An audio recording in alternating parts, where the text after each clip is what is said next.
Family के लिए भी ये लाजिम है कि वो हमेशा इस बात को जहन में रखे कि अगर हम पर्दापोशियाँ करेंगे तो ये अनेबलिंग होगी, इससे सिर्फ बीमारी बढ़ती है।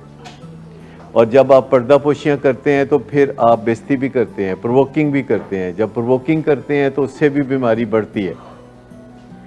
हमेशा दिल की बात ज़बान पे लाने की ज़रूरत होगी। अगर नशे की बीमारी से निकलना है या किसी भी ऐसी बीमारी से निकलना है, चाहे वो नॉन केमिकल एडिक्शन हो, तो पहले इकरार करना पड़ेगा अपनी उस सारी कबाख्तों का जो कि हम ज़िंदगी में करते रहते हैं। ये अगर आपका ख्याल है कि हम सिर्फ इसलिए कहते हैं कि शायद आपको कोई शर्मिंदा करना मकसूद है, तो हमारी ये जुर्रत कैसे हो सकती है?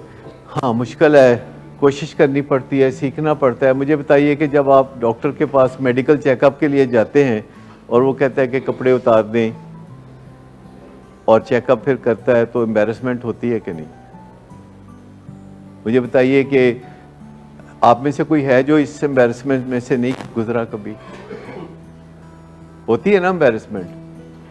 तो दूसरी बात मैं ये कहना चाहूँगा कि आप इस तजर्बे में से भी गुजरते हैं कि कोई ना कोई दुनिया में ज़रूर होता है कि जिसको आप अपने राज बताते हैं।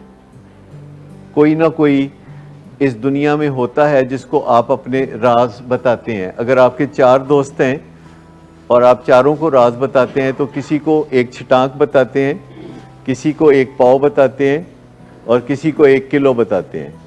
तो मुझे बताइए कि 1 किलो किसको बताते हैं, 1 पाव किसको बताते हैं और 1 छटाक किससे बताते हैं?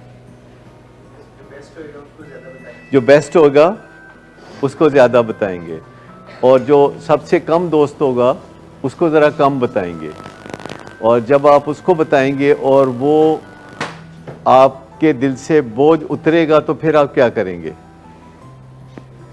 फिर आप और बताएंगे।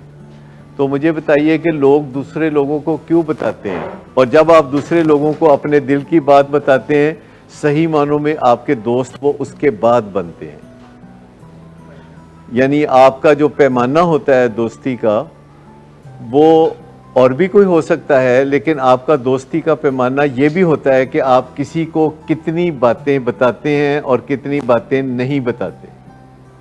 ताल्लुकात का पैमाना तो यही है ना कि आप किसी को कितनी बातें बता देते हैं और कितनी बातें फिर आप छुपा लेते हैं। तो अगर आप लोगों को बताएंगे, तो हम ये थोड़ी कह रहे हैं कि जाके लोगों को एवं ही बताना शुरू कर दें। हम तो कह रहे हैं कि दिल में इरादा कर लें कि हमने नहीं छुपाना। हम तो ज़्यादा बातें दिल की करते हैं कि अपने दिल में इरादा कर लें कि छुपाना छुपाना कोई नहीं। फिर हम ये नहीं कहते जाओ जाके बताएं, कहते दिल में सोच लें। जैसे हम कहते हैं दिल में सोच लें कि ये हमारा बच्चा है नशे की बीमारी में, इसकी हमने बुनियादी इज्जत करनी है। ये हमारा बच्चा है, इसको हमने कैपेबल समझना है, इसको हमने निकम्मा नहीं समझना। दिल में कहने के लिए तो नहीं कहते। इससे कोई बहुत मुश्किल काम है। वैसे मैं बताऊँ बहुत मुश्किल है। अपने ईमान को, ये जो ईमान है कि मैंने सिगरेट नहीं पीना, इसको सलामत रखोगे तो कामयाब हो जाओगे। अताए जी साहब ने और ही सोचना शुरू कर देता था। क्या आप समझते हैं कि अगर आप दिल में ईमान पैदा कर लें कि आपने सिगरेट नहीं पीना, और फिर अगर आप पी भी लेते हैं लेकिन ईमान सलामत रखते हैं, तो आपका जो बेड़ा है वो पार है। आपका ईमान अगर उस डायरेक्शन में हो गया है, आपने नॉर्थ अपना ढूंढ लिया है, तो फिर आप उस तक पहुंच भी जाएंगे। लेकिन अगर आपका ईमान खो गया है तो फिर कोई उम्मीद नहीं।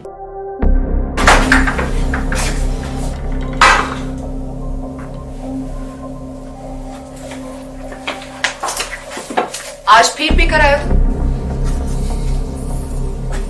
नहीं तो इन बच्चों का ही ख्याल कर लो। बंद करो तुम अपनी बकवास। लेकिन तुम अपनी घटियार को तो से बाज मत आना। तुम हो ही घटिया इंसान। तुम होती कौन हो मुझे रोकने वाली? तुम्हारे बाप के बाल की पीता हूं क्या? शराब नोशी की वजह किरदार की खराबी नहीं, मूड की खराबी है। शराब नोशी कभी भी नशे की बीमारी में बदल सकती है। नशे की बीमारी हर स्टेज पर काबिले इलाज है। मदद हासिल कीजिए क्योंकि वो ऐसा नहीं करेगा। विलिंग वेज से मदद हासिल कीजिए, कहीं से भी मदद हासिल कीजिए, लेकिन फौरी मदद हासिल कीजिए। जिस मोज़े के इंतजार में आपने बहुत देर कर दी, अब वो दस्तक दे रहा है। मदद हासिल कीजिए, मदद हासिल कीजिए, मदद हासिल कीजिए।